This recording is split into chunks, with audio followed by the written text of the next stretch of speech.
ಮುಂಗಾರು ಮಳೆ ಕೊರತೆಯಿಂದ ಜಿಲ್ಲೆಯಲ್ಲಿ ಬರ ಆವರಿಸಿದ್ದು ಕೃಷಿ ಚಟುವಟಿಕೆ ಸ್ತಬ್ಧವಾಗಿದೆ.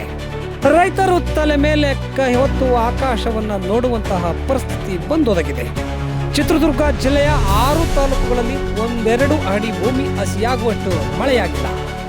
ಇದರಿಂದ ಕೃಷಿ ಕ್ಷೇತ್ರಕ್ಕೆ ತೀವ್ರ ಹಿನ್ನಡೆಯಾಗಿದೆ. ಈಗಾಗಲೇ ಬಿತ್ತನೆ ಮಾಡಿದವರಿಗೂ ಸಹ ಪ್ರಯೋಜನವಿಲ್ಲದಂತಾಗಿ ಬಿತ್ತನೆ ಮಾಡಿದಂತಹ ಬೆಳೆಗಳು ಸಂಪೂರ್ಣ ಒಣಗಿ ನಿಂತಿವೆ.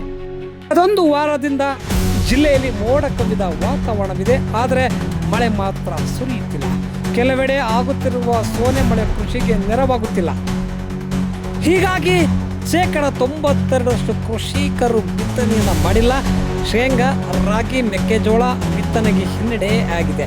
ಜಿಲ್ಲೆಯಲ್ಲಿ ಬರದ ಛಾಯೆ ಇರುವ ಕಾರಣ ಚಳ್ಳಕೆರೆ, ಹೊಳಲ್ಕೆರೆ, ಹೊಸದುರ್ಗ ಭಾಗದ ಪ್ರಮುಖ ಬೆಳೆಗಳಾದ ರಾಗಿ, ಈರುಳ್ಳಿ, ಶೇಂಗಾ, ಮೆಕ್ಕೆಜೋಳ, ಸೂರ್ಯಕಾಂತಿ ಮತ್ತು ತೊಗರಿ ಬಿತ್ತನೆ ಸಾಧ್ಯವಾಗುತ್ತಿಲ್ಲ.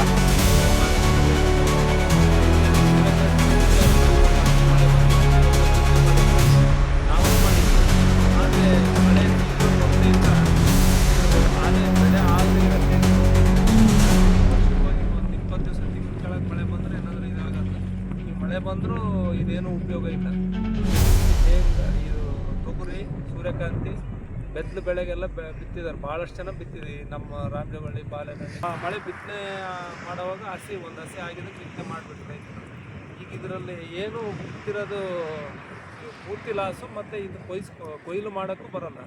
ತೊಗರಿನೂ ಅಷ್ಟೇ, ತೊಗರಿ ಏನು ಬೆಳವಣಿಗೆ ಇಲ್ಲ. ಈ ಸ್ಟೇಜ್ಗೆ ಆನೆ ಒಂದು ಸೊಂಟದ ಮಟ್ಟ ಬರಬೇಕಾಯ್ತು, ಅದು ಏನು ಬೆಳವಣಿಗೆ ಇಲ್ಲ. ಈಗ ಇನ್ನಾಗ ಭಾಳಷ್ಟು ಜನಗಳು ಬಿತ್ತರು ಕಾದ್ಕೊಂಡಿದ್ರು. ಮಳೆ ಪೂರ್ತಿ ಕೈ ಕೊಟ್ಟಿರೋದ್ರಿಂದ ಈ ವರ್ಷದ ಪೂರ್ತಿ ಬೆಳೆ ಲಾಸೆ. ಈ ನಮ್ಮ ನೀರಾವರಿ ಯಾರಾದರೂ ಅನುಕೂಲ ಇರೋಂಥವ್ರು, ಬೋರ್ವೆಲ್ ಅನುಕೂಲ ಇರೋರು ಸ್ವಲ್ಪ ಈರುಳ್ಳಿ ಹಾಕ್ಕೊಂಡಿದ್ದೀವಿ. ಆದರೆ ಈರುಳ್ಳಿಗೆ ಈಗಾಗಲೇ ಒಂದೊಂದೇ ಬೋರ್ವೆಲ್ಗಳು ಕೈ ಕೊಡ್ತಾ ಇದ್ದಾವೆ.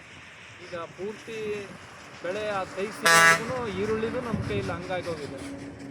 ಮಳೆ ಕುಡಿಯೋ ನೀರಿಗೇ ಅಲ್ಲೇ ಬೋರ್ವೆಲ್ಗಳು, ಕುಡಿಯೋ ನೀರು ಬೋರ್ಗಳು ಹಳ್ಳದಾಗಿದ್ದಾವೆ, ನಿಂತೋಗಿದ್ದಾವೆ. ನಮಗೆ ಮೂಲ ಅಂದರೆ ಕಲ್ಲಳ್ಳಿ ಕೆರೆಗೆ ನೀರಿದ್ದರೆ ನಮಗೆಲ್ಲ ಇಲ್ಲಿ ಬೋರ್ವೆಲ್ಗಳು ನಡೆಯವು. ಕಲ್ಲಳ್ಳಿ ಕೆರೆ ಪೂರ್ತಿ ಖಾಲಿ ಆಗಿದೆ. ಅದಕ್ಕೆ ಏನಾದರೂ ಮಾಡಿ ಬೇಗ ಚಾನಲ್ ನೀರು ಬರೋಂಗೆ ಅನುಕೂಲ ಮಾಡಿಕೊಟ್ಟಿದ್ರು ಸಚಿವರಾಗ್ತಾಯಿದ್ದಾರೆ. ಈ ಭದ್ರಾ ಮೇಲ್ದಂಡೆ ನೀರನ್ನ ಆದಷ್ಟು ಬೇಗ ಎಲ್ಲ ಕೆರೆಗಳಿಗೆ ತುಂಬಿಸೋಕ್ಕೆ ಪ್ರಯತ್ನ ಮಾಡಿ ನಮಗೊಂದು ಸ್ವಲ್ಪ ಅನುಕೂಲ ಮಾಡಿಕೊಟ್ರೆ ಈ ಮುಂಗಾರಿ ಮಳೆ ಕೈ ಕೊಟ್ಟಿರೋದ್ರ ಮನೆಗೆ ನೀರಾವರಿಗಾದ್ರೂ ಏನಾದರೂ ಬೆಳೆ ಇಟ್ಕೊಳ್ಳೋಕೆ ಅನುಕೂಲ ಆಗುತ್ತೆ ಅಂತ ನಾವು ಶಾಸಕರಲ್ಲಿ, ನಮ್ಮ ಈ ನೂತನ ಸಚಿವರಲ್ಲಿ ಅವ್ರನ್ನ ಅಭಿನಂದಿಸ್ತಾ ಮನವಿ ಮಾಡ್ತೀವಿ.